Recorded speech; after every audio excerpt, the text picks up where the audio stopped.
What's going on, everybody? It's your boy, Rick the Ruler, today talking about this Drake diss. Now, this Drake diss was amazing on everyone else's level but Kendrick's. The Kendrick versus Drake. I mean, look, we already know it's being covered by a lot of people. We already know it's being covered lyrically. I don't got to go through all that. But let me just tell you what the real... Let me tell you how real it is. This is how it really is with this Drake diss. The Drake diss was good for Rick Ross. It was good for Future. It was good for Metro. It was good for Abel, The Weeknd. It was good for all those people in that camp with that album over there, right? It was good. Drake did his thing.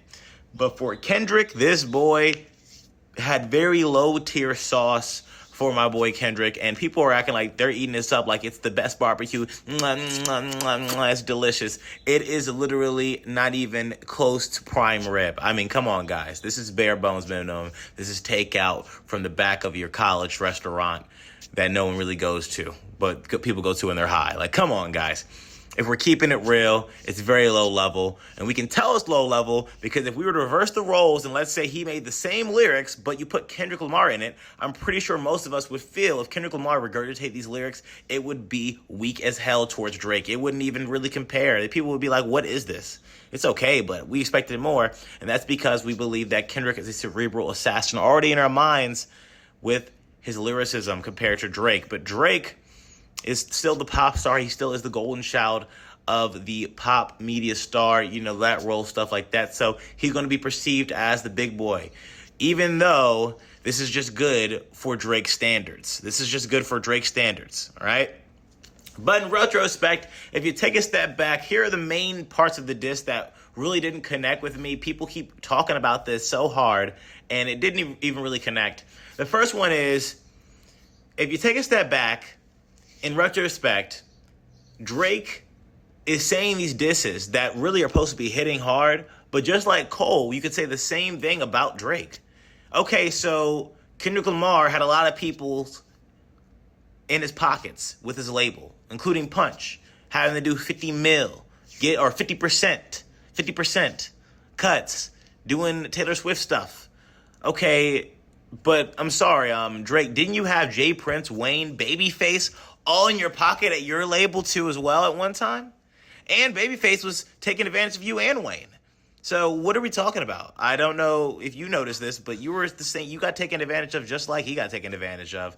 This is what the rap music world. This is what the world does. I mean, this is what these musical groups do. I mean, you think Drake and Kendrick Lamar are just so amazing that they've gotten the most greatest team in the world? No, they are amateurs. They started off as amateurs as well. They probably got bad deals as well. It's about what they do now, and that's why it doesn't matter anymore because Kendrick Lamar is not even at TDE anymore. He's with PG Lang. And Drake isn't even doing that anymore. He has his own deal and his master. So again, the Drake, the diss doesn't really matter anymore because no one's even going through that anymore. He's not dropping and giving anyone 50 because he doesn't owe anyone anything because he's with PG Lang. So anyway, that being said, that one didn't connect. Then the other one that didn't connect was the one we talked about, the pop stuff. I can count on my hands the amount of songs Kendrick Lamar has been on that have been pop in his almost 2 decades of being in rap. You cannot say the same thing for Drake here. Either way, in the rap game, to stay relevant and survive, you either have 2 ways, actually really 3 ways. You either collaborate with popular artists, the Drake method. You follow the Frank Ocean method, I call it, where you just basically make great bodies of work and leave for long periods of time where you still remain relevant because your music is timeless. Kendrick Lamar route. Or you just take the money and funnel it to another music or people-related venture, the Kanye West route a little bit, the Jay-Z route a little bit, the Dr. Dre route a little bit, that type of route, the Beats, the Yeezys, the Rockefeller stuff, the Rockaware. That's the other way. So that's really the 3 main ways to go ahead and stay up in the rap game. And we already know who's affiliated with both of those. So you either have to take one of them. Okay, it really doesn't matter. We're going to need a little bit more. You could fit into the same category as that. It doesn't really matter. The last one, which really was the best one, all right, guys? And I want to let you know that even though this diss was ass, he had the best. This is the best diss that Drake has on Kendrick Lamar. And let me tell you why, and that's why it's better than every other diss. And you're about to see how. The best theory out there right now is that Kendrick Kendrick's wife, Whitney, actually had an affair with one of Kendrick's bodyguards. The line where Drake says, "I be with some bodyguards like Whitney," this line may simultaneously be veiled as an allegation of unfaithfulness against Lamar's wife. This actually might be something here. This is hard. This is actually that one's a pretty damaging one.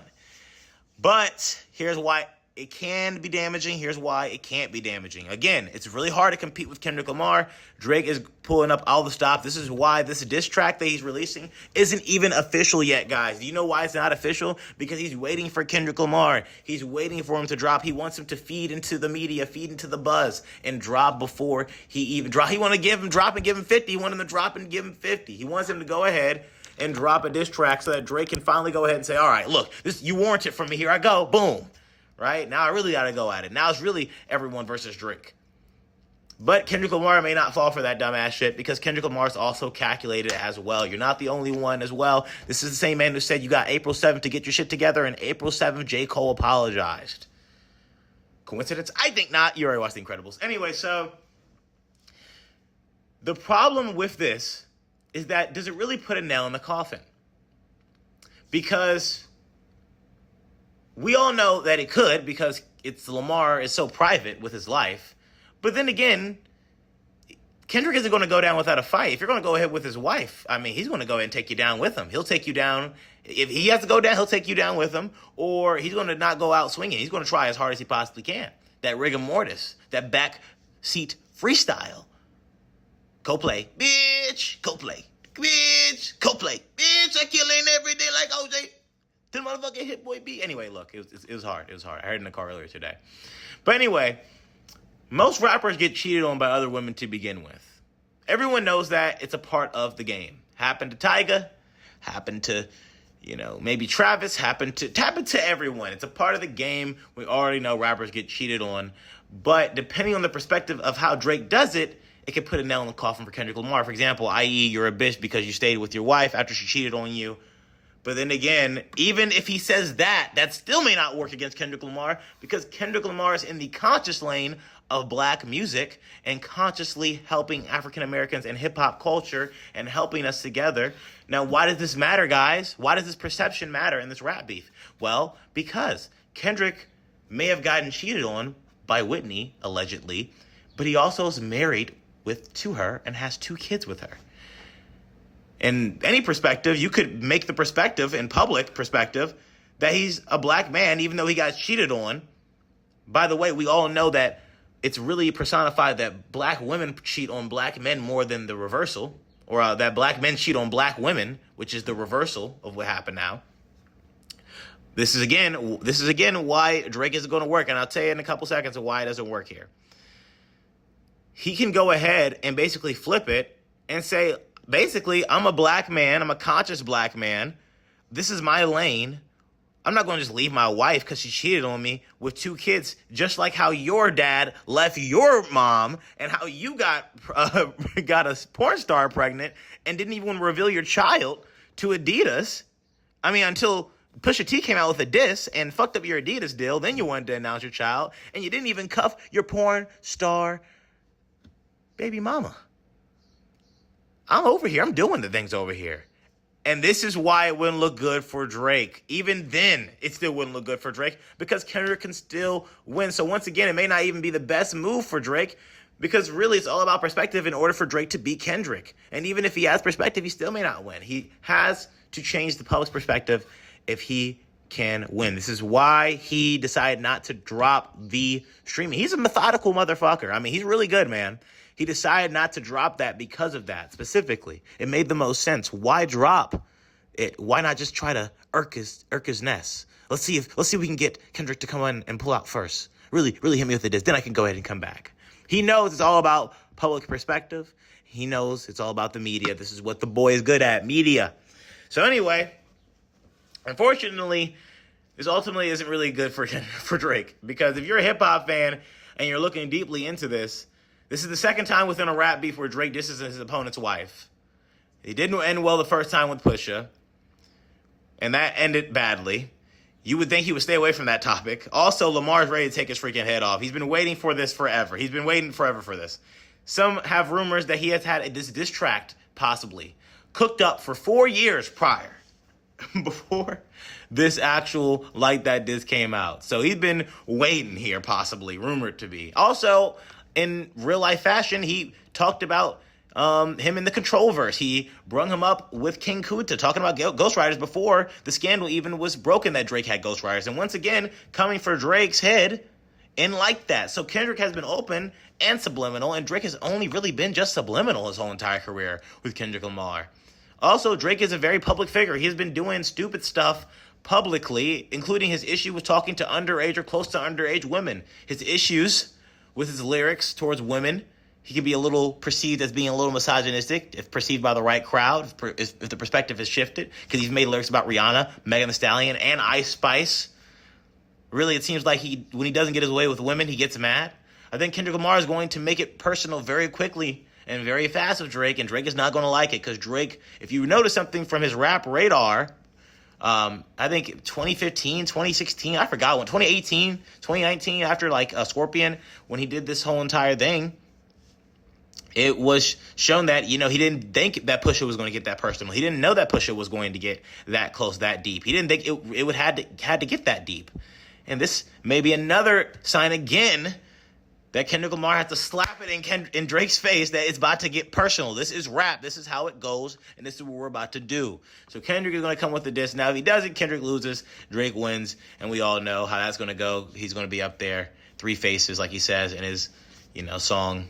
And I don't know, I forgot, in Scorpion. But anyway, he's going to be, his Mount Rushmore is going to be with him, 3 faces, or 4 faces, whatever it is. Yeah, so really at the end of the day, that's the only way he's going to be able to win. Is by changing their perspective. Really, Kendrick Lamar is all full speed ahead.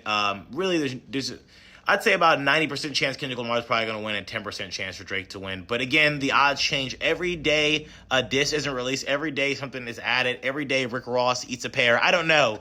Something has to happen in order for that to be, perceived by the public as who's the crowned winner. But in my personal opinion, it's probably going to be Kendrick Lamar. And also, it was just leaked recently, just now, guys. Just now leaked that Lil Yachty made the reference track, did the hook, did the lyrics for Drake when it came to Jumbotron pop shit. We thought he did the ad-libs, guys. We thought he did the ad-libs, remember? But now it's coming out again. Drake, oh my God, I was going to kill a couple rappers, but they did it to themselves. Oh my goodness, fucking Drake here. Now we know that Drake still doesn't write his own lyrics because apparently Metro Boomin has leaked to DJ Academics. It's live right now. He has leaked that the reference track is being rapped over Lil Yachty, literally live right now. Lil Yachty's rapping over the lyrics. So, again, he's rapping over the lyrics, and I'll leave a link to it in the comments or the about section, but come on, guys. This is not looking good for Drake. Man, he got to get his stuff together. You got to get in there, man. Even people think that just because he dropped this diss track and stuff like that as well, it's going to make him really, really good looking and maybe average personal people perspective, but not in really hip hop perspective. So we'll see how it goes.